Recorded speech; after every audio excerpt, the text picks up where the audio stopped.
Hey, what is up, guys? It is your boy, Kingdom Soldier, and I'm back again with another commentary. Sorry for no headphones today. If it confuses you, just close your eyes and listen.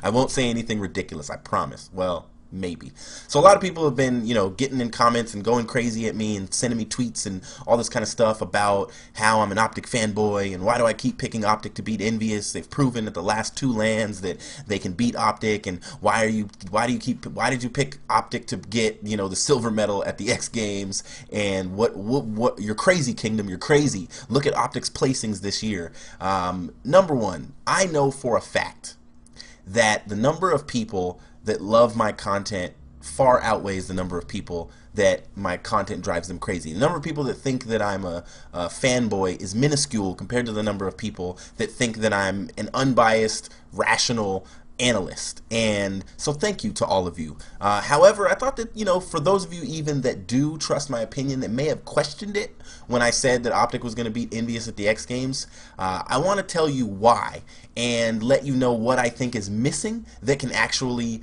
help OpTic to continue to win into the future. In my opinion, when I analyze teams, when I analyze tournaments, I look at three things mainly. And this is where I get my opinion from. This is where I develop, is I look at individual skill, I look at the team statistics, the team's ability to win, and their trend, what they've trended, what they've been doing in the past. And then lastly, I look at a team's potential, because there's teams that are going to come up like SB when they came out of nowhere and won regionals. There's teams that their potential is going to drive them to do better than you might imagine. And so OpTic Gaming, in my opinion, right now, has more potential than Team Envious. They have more potential as a roster. I think that them and FaZe Black have the most potential to beat EG. And I don't think I have to go into too much detail, because most people agree with me that just the slaying power that they have, they just don't know how to use it. And then you look at individual skill. If I took the 8 players on Envious and OpTic and I had to list out them in order of 1 to 8 in individual skill, I could just go to, COD stats or whatever, but realistically, at the top of the list would be Scumpy, then I would probably have Proof, then I might have Nameless, then I would probably have Clayster, and so literally in the top 4 I would have 3 OpTic players, and then right below Clayster I might have Parasite.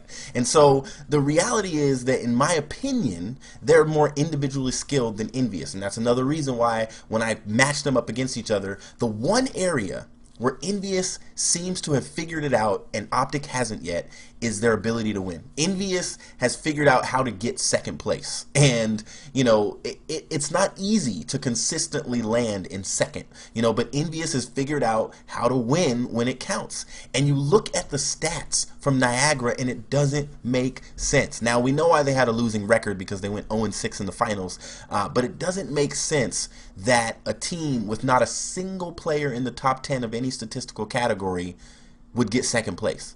And I tweeted that out, and Parasite responded to my tweet, and he said, yeah, individually none of us played well. None of us did anything amazing individually, but we won anyway. We got second as a team. And it's uncanny. It doesn't make sense that they did that, because you look at a player like Scumpy, you look at, Proofy was statistically higher than all their players. Scumpy was way higher than any Envy player. But the reality is, and Clayster said it in a video, in a vlog, he said, I didn't know exactly where I was supposed to be and why I was supposed to be there and what I was supposed to be doing, and now they're learning that. And I saw something, and here's my potential solution for OpTic Gaming that's going to make them better in the long run, because you can't overnight become EG. Aches told us that on Twitter yesterday when he gave Nameless something to put on the fridge. And if you haven't seen that tweet, you need to go check Aches' tweets and find out when he tweeted to Nameless. He gave a list of how to be like EG, basically. A pinpointed list, and the biggest thing on his list was chemistry, was the time that they've spent together. Him and Tyler, him and TP have been together for almost 4 years. Him and the two of them and Crim6 have been together for 18 months, and so it's chemistry that was built. And they've been with Karma for like 5 months, and so you're not going to build that overnight. But this team has such potential, and I saw their potential on Sunday. I saw the greatest, what I believe, of their potential, and what I saw was that on Strike Zone Domination, they were down 2-1 to the pickup team of, I believe it was Miracles, Parasite, Fizzerp, and who am I missing? Miracles, Parasite, Fizzerp, and Killa.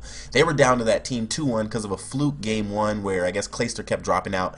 They were down 2-1. They go to strike zone domination, and they go down. And they get down immediately. You could see that they were just like, I mean, I was watching Scump stream, and he's just not talking. He's just playing, and he's being scumpy, and he's just like, and you hear Clayster just goes, he starts going, talk, everybody talk right now. Where are you? What are you doing? Clayster starts yelling to talk, and it took him 3 times, but after the 3rd time, Scump starts yelling about where he's at, and they got the pickup team in this like trap at B.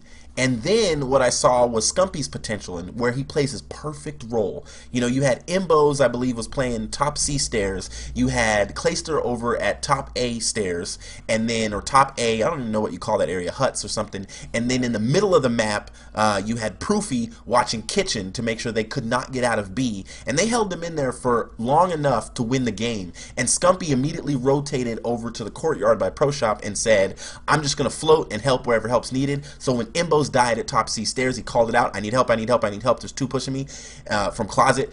Scumpy rotated over, went top catwalk, and picked off one of the guys on top C stairs to save the C flag from being capped. And they kept their A and C 2 cap for a long time. And they won the game. And then they went to Search and Destroy. And in Search, this is where Nadeshot actually started coaching. And he wasn't really calling out a lot of strategies, but he was helping them. He was like, guys, we got this, we got this, we got this. You guys got this game. You got to beat this team. And Scumpy is like, man, I want to beat them so bad. He's like, I really want to win this game. And you have Nadeshot like, you know, you guys got this, you can beat them. And then I think it was 2-2, and Nadeshot's like, you got this, it isn't over. You know, you just got to, and he was keeping them pumped up. He was being their cheerleader. And I kind of thought about it, and I was like, you know what OpTic needs is a coach. Because there was a moment on Strike Zone where there was at least 3 or 4 times where I heard Scumpy ask, what should I be doing? Where are we going? What flag should I be going for? There was at least 3 or 4 times where Scumpy was calling that out and no one was answering him. And I know that when in-game, normally Nadeshot is the in-game leader, but nobody was answering Scumpy. Nobody was telling him where they should be. And I think that Scump shines when he doesn't have to talk a lot. Kind of like Karma did on Black Ops 2, where this dude just went where he wanted and did what he wanted and supported all the other players rotating around the map in Hardpoint. Well, Scump is successful and he's good at being that roaming slayer. He's one of the best roaming slayers that we have on Call of Duty Ghosts. And I think that a coach like a flame sword, I wish they would have kept that guy as the coach. You know, I heard Gandhi talk about his communication and how he's one of the top 3 communicators in the history of Halo, and just the potential of him being the coach of OpTic. And I watched when he first got that job, I watched Flamesword's videos, and he was watching other people's streams. He was learning the callouts, he was learning the game, he was learning the meta so that he could help them. And then I watched a video where he actually was an in-game coach for them in a listen-in, and it sounded great. He was cheerleading for them. He was like, nice job, Matt, good 2-piece. And all he was doing was kind of pumping up their egos and telling them they were doing good, even when they started to get down, telling them to get it together, do your small talk.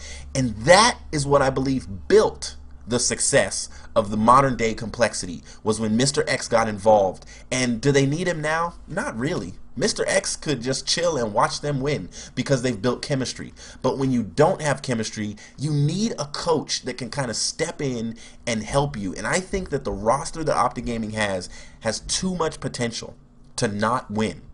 And my excitement for the validity of OpTic Gaming is that I hope they find someone, and I honestly have no recommendation. I don't know who it could be. I don't think it should be Big Timer because he doesn't want to play the game anymore. You know, you need a coach who's going to grind the game, learn the meta, and getting ready for Advanced Warfare. Someone who is going to grind the game out and know it, and know the rotations, and then know what other teams are doing, watch streams, and be able to say, Killa is going to have 2 stuns, he's going to have Tech Mask on, he's going to do his breakout is always to B-Dom on Octane, you know, whatever it is. I think that they need a coach. That's just my personal opinion. You guys tell me. I know You know, Kingdom, you're an OpTic fanboy. OpTic is never going to beat Envious, blah, blah, blah, whatever you tell me. FaZe Black is not at X Games. I think OpTic Gaming has the best roster. Statistically, you look at it, individual skill, potential, that team has a lot of potential. Envious, if they come through again with their amazing, crazy ability to win that doesn't make any sense, I can't put a finger on how Envious got second. At COD Champs, or at Niagara, literally. And it's nothing bad to Envious. I think Merc is one of the greatest, like, in-game leaders and captains that I've seen, but I don't know how they win. Now, at COD Champs, I would say Nameless. You know, Nameless had a lot to do with it. He went clutch when they needed someone to go clutch. It was an individual player, one player. But there was no consistency, and I don't know. You know, I honestly don't know how they win. And can they beat OpTic Gaming? I guess. They've proven that they can. But if I look at it and if I use my analyst brain and I look at the potential of OpTic and I look at their roster, I would say they're going to beat Envious hands down. You know, 3-2 probably, but maybe a 3-1 at X Games. That's just my opinion. I'm going to stick to it. This is your boy Kingdom Soldier, and I'll see you in the next video. Peace.